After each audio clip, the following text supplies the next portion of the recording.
Hello everyone, today I will show you how to use Microsoft Edge extensions on Windows 11. Open this up, double tap, left click.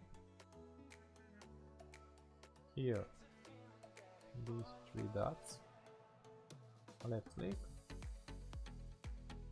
and here you will see extensions, left click here,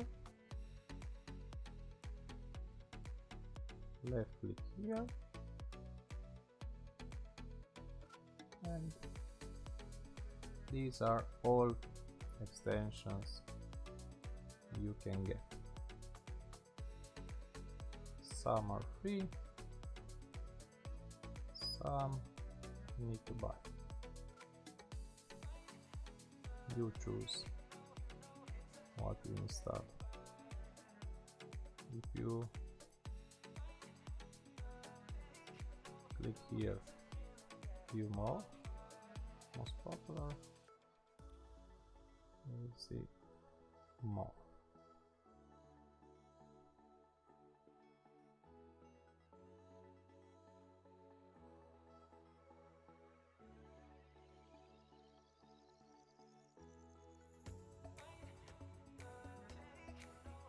Thanks for watching.